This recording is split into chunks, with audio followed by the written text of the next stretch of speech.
Tes, tes, 1, 2, 3, oke, ini udah jalan. Halo teman-teman, selamat malam. Kembali lagi bersama saya Didi Cyril dan di Invest Mood kali ini sekali lagi saya akan membuat market review, tapi sepertinya formatnya direkam seperti ini ya. Tak kenapa format ini lumayan enak juga gitu dibandingkan live karena kualitasnya bisa lebih bagus. Kalau kualitas live itu kan kita tahu ya kadang macet-macet, nge-lag sama hasil rekamannya itu jelek banget gitu. Sedangkan kalau direkam gini grafisnya lebih bagus, kualitasnya lebih bagus dan nggak banyak apa ya, nggak banyak basa-basinya gitu, bisa langsung to the point. Oke, nah kita langsung aja membahas apa yang akan terjadi di Bitcoin, Ethereum dan bagaimana peluang-peluang yang teman-teman bisa ambil ke depannya. Nah, kita akan bahas dulu dari seperti biasa apa yang sudah kita bahas minggu lalu dan prediksi kita. Sorry, prediksi kita terjadi atau enggak. Nah, kita akan bahas dari minggu lalu dulu. Jadi minggu lalu kita ada di sini ya, sekitar tanggal 31 Agustus, 30 Agustus, di mana kita membuat 3 skenario, ada merah, putih, dan biru. Skenario pertama adalah market akan turun dulu ke bawah, lalu breakout ke atas. Nah, ini yang berhasil ya, yang sesuai kita prediksikan. Skenario kedua adalah market akan rebouncing di sini, kemudian turun ke bawah, dan menyentuh area buy kita di daerah 44.000. Nah, lalu skenario yang ketiga, market setelah diturun ke daerah 44.000 buy zone, karena kita lihat ini adalah buy zone ya. Setelah nyentuh dia buy zone, baru dia akan naik lagi ke atas. Nah, tapi yang terjadi adalah yang skenario merah, di mana dia turun sampai bawah, menyentuh support sementara, lalu akhirnya balik lagi ke atas dan breakout. Kenapa saya bisa, dan kalau teman-teman ngikutin juga ya, saya berhasil mendapatkan profit di sini karena saya trading long untuk Bitcoin dan mendapatkan profit saat naik ke atas. Nah, dari mana saya bisa pede bahwa kita akan breakout gitu kan? Karena seperti yang kita tahu, Mas Didi, sell zone itu kan daerah short sell. Kenapa Mas berani untuk melakukan long di daerah dekat zona sell gitu? Padahal kan ini daerah yang harusnya kita menjual. Nah, ada satu hal yang kita harus bahas lagi dalam trading ya. Sebetulnya ini jarang terjadi, yaitu mengenai market influence. Jadi ini materi yang agak advance ya. Saya nggak sharing biasanya di kelas apa yang biasa karena memang jarang terjadi. Jadi antara market seperti emas, kemudian oil, kemudian beberapa mata uang lain, forex gitu ya, dengan kripto serta saham itu punya kecenderungan masing-masing gitu, punya hubungan yang unik.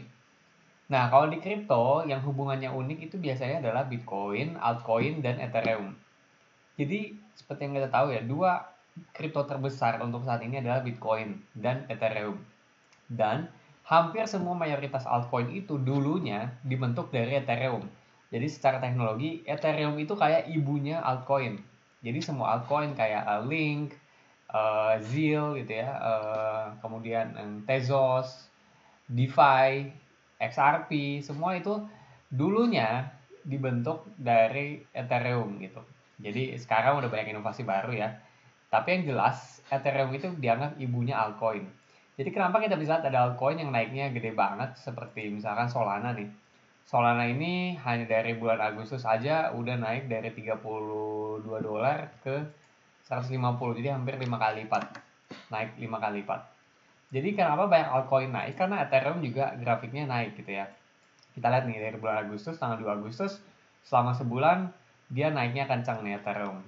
Itu udah naik hampir 46%, 50%. Jadi ya wajar kenapa altcoin juga akan ngikutin.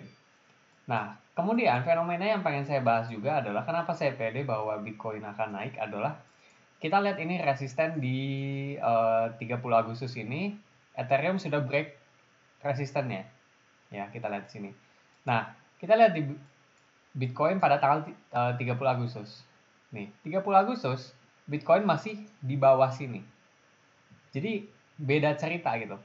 Ethereum tanggal yang sama, 31 Agustus atau awal September lah ya nih. Dia sudah break resisten dan udah terbang ke atas. Tapi Bitcoin pada tanggal yang sama dia masih di bawah sini. Nah, ini mengapa saya percaya bahwa Bitcoin ini suatu saat akan breakout. Dan saya udah sampaikan ini ke teman-teman ya di video sebelumnya, bahwa itu akan kejadian.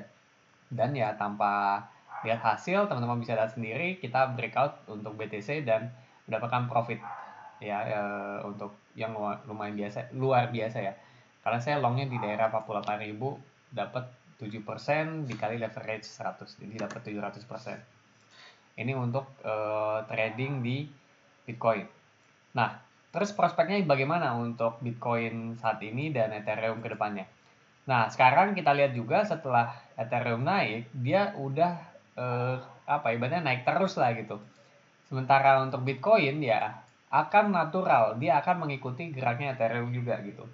Jadi saya akan melihat potensi Bitcoin ini akan naik di minggu ini, apalagi ini closingnya juga masih bagus ya. Kita belum ada tanda-tanda mau turun karena resisten kita kalau nggak salah ada di daerah 58, 57 deh. Nah, jadi untuk nentuin level-level apa aja yang penting seperti biasa kita akan hapus chart kita remove drawing, dan kita akan analisis dari level monthly. Nah, untuk monthly seperti biasa kita nyalakan magnetnya, kemudian nyalakan juga horizontal ray. Monthly opening kita ada di 47. Untuk saya biasanya monthly saya pakai warna kuning. Kemudian ketebalan 2 pixel. Monthly high bulan Agustus di 50.000. Kemudian ada juga di sini, nggak perlu kita tandain ya karena ini udah sama. Monthly open di 57, bener kan? Ini ada resisten nih 57. Kemudian ada monthly high di 65. Ada juga di 59. Dan ada juga di sini. Nah, jadi ini tembok-tembok yang akan kita hadapi ya selama perjalanan Bitcoin ke atas. Nah, saatnya kita lihat di level weekly, kemudian analisis apa yang ketinggalan. Nah, ini ada satu nih, ini 49.000 nih ketinggalan, kita boleh tandain. Tapi jangan lupa warnanya diganti pakai warna biru. Kemudian ada di sini juga nih 55 dan di 45. Tapi ini ya, ini kejauhan juga sih. Kemudian lihat di candlestick, siapa tahu ada data-data yang kelewat. Jangan lupa weekly open juga saya tandain ya. Minggu ini kita buka di 51.000 untuk weekly open sekarang. Dan ada weekly, ini nggak usah tandain, udah cukup. Ya, kira-kira ini level-level yang penting dari level monthly, kemudian level weekly, selanjutnya bisa langsung ke 4 jam, dan langsung kita buat aja gitu ya, namanya daerah resisten dan daerah supportnya. Nah, untuk sell zone, karena terakhir kita lihat ada penolakan itu daerah sini nih, 5755 ya. Jadi kita expect untuk daerah penolakan akan ada di daerah sini, di daerah 57. 55 kemungkinan ada halangan juga, tapi kita lihat aja nanti seperti apa rintangannya. Kita belum bisa tandain sell zone-nya karena belum ada penolakan yang jelas. Jadi 55 ini belum kita bisa tandain, kecuali memang nanti di sini ada penolakan baru kita tandain. So, dari sini skenario udah jelas. Area buy juga kita udah tembus ya di 50 ini. Jadi area buy kita sudah berpindah ke daerah bawah. Nah, ini daerah buy kita ya teman-teman. Sehingga teman-teman bisa melakukan pembelian di daerah 50.000 sampai 49.000. Nah, untuk target ya, kalau ngelihat dari sekilas seperti ini, memang ini risk rewardnya gede banget. Nih, teman-teman bisa dapat profit sampai 4 kali rasio ya, rasionya 4 kali lipat. Ini bisa profit 400%. Jadi luar biasa banget dari risk rewardnya doang. Tapi perjalanannya bakal panjang dan menurut saya Bitcoin kayaknya naiknya nggak akan semulus itu ya. Kita tinggal bikin aja skenario-skenario yang mungkin terjadi sehingga teman-teman bisa menilai mana yang mungkin. Pertama, skenario yang mungkin terjadi adalah Bitcoin akan turun kembali ke buy zone di sini, kemudian memantul kembali naik ke atas, retest lagi di sini, baru terus lanjut perlahan-lahan ke atas. Ini skenario satu yang ideal. Nah, skenario kedua adalah Bitcoin tidak menyentuh buy zone, tapi naik, kemudian ada potensi fake out. Ya, seperti biasa kita harus buat 2 skenario, naik dan turun. Fake out ke bawah, dan nah nanti ini bercabang. Bisa naik, bisa lanjut lagi turun ke bawah. Kita ubah warnanya aja, jangan skenario hijau, tapi skenario putih.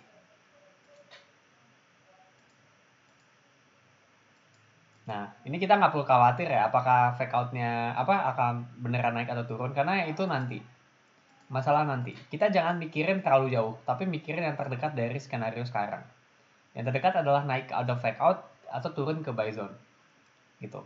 Atau skenario yang paling ideal ya gitu ya, adalah ya Bitcoin naik terus tanpa ada penurunan sama sekali. Ini yang kayaknya jarang ya, tapi bisa aja terjadi. So, kita punya 3 skenario yang kita bisa buat plannya, tinggal masalah kita action di mana. Kalau saya pribadi, tentunya kalau kita membuat buy zone, artinya kita hanya action di zona ini. Saya kalau dia turun ke buy zone, saya akan melakukan pembelian, teman-teman, lalu berharap dia akan naik ke atas. Nah, apakah setelah pembelian ini kita pasti naik? Belum tentu. Karena kita lihat ini ada 2 skenario lagi, di mana dia bisa turun ke bawah, baru naik. Jadi untuk merangkap buyer-buyer yang telat. Tapi ngelihat karakteristik dari Ethereum, kalau kita lihat Ethereum nih, setelah dia breakout, dia tuh ini nih, sempat nih ada perlawanan dari atas kayak gini. Ada merah, candle, turun, tapi habis itu naik terus hijau-hijau. Nah, ini juga mirip sekarang nih. Bitcoin ada candle merah, turun, tapi ini mulai naik, kayaknya bakal hijau-hijau juga gitu. Ya, jadi terserah teman-teman mau mengambil yang mana pilihannya gitu ya. Cuman kalau saya pribadi pasti pengennya dia turun dulu ke 50.500 untuk melakukan pembelian. Cuman kalau ini nggak dapat, ya saya terpaksa harus market buy.